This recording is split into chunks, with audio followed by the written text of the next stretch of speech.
হরে কৃষ্ণ। সকলকে জানাই বিনম্র প্রণাম। আজকে নবদ্বীপ পরিক্রমার শ্রী কুলদ্বীপের মাহাত্ম্য বলার চেষ্টা করছি।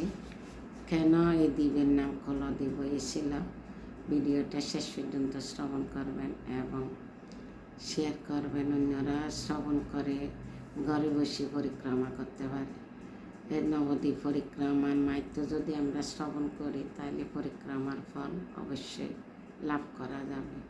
হরে কৃষ্ণ।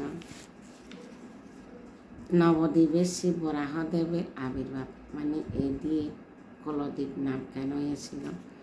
গঙ্গার পশ্চিম তীরে একটি ছোট পাহাড়ের নিয়ে উচ্চ স্থান রয়েছে, যা কুলিয়া পাহাড় নামে পরিচিত। এই পর্বতটি এখন তার দৃশ্যমান নয় এবং এই স্থানকে শাস্ত্রে কুলদ্বীপ বলে বর্ণনা করা হয়েছে। সত্যযুগে বাসুদেব নামে একজন ব্রাহ্মণ কুমার এই স্থানে বাস করতেন।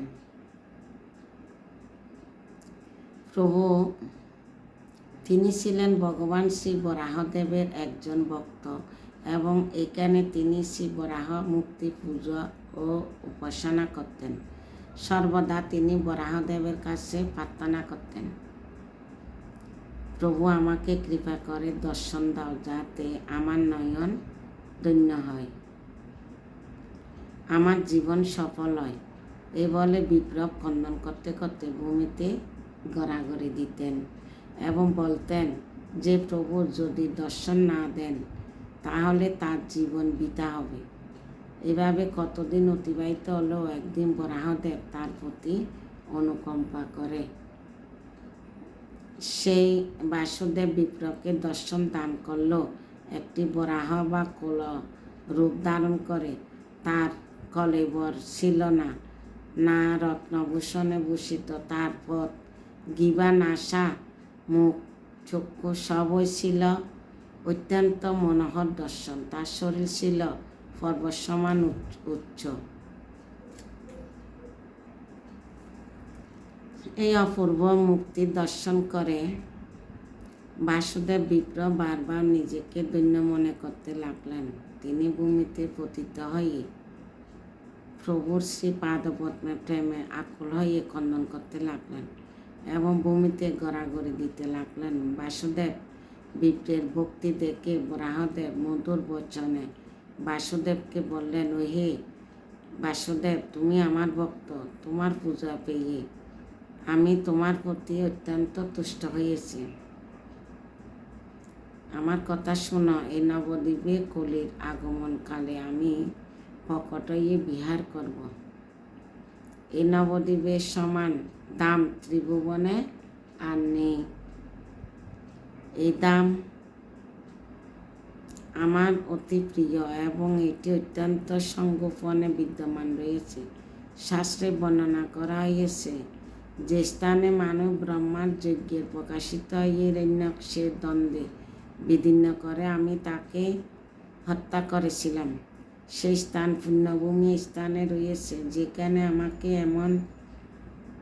এখন আমি দর্শন দিলাম। নবদ্বীপ সব তীর্থ বিরাজ করে, সেজন্য সে নবদ্বীপে বাস করে। তার সর্বতীর্থে বাসের ফল লাভ হয়।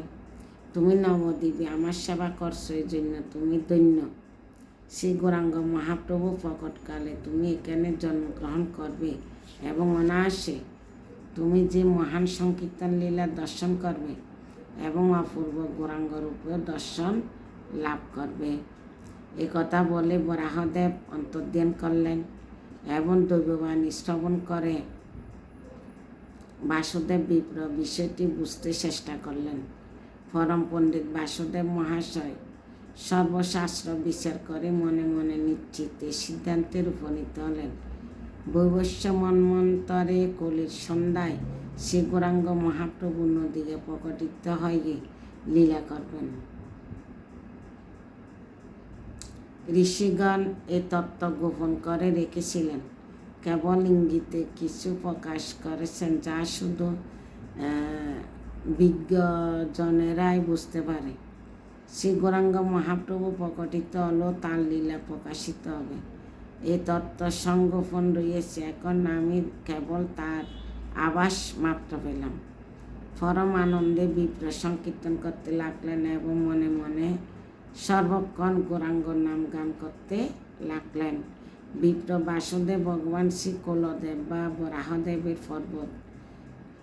পর্বত প্রণাম শরীর দর্শন করেছিলেন। সুতরাং তিনি মনে করে স্থিরভাবে বিচার করলেন, স্থান অবশ্যই কুলদ্বীপ পর্বত হবে।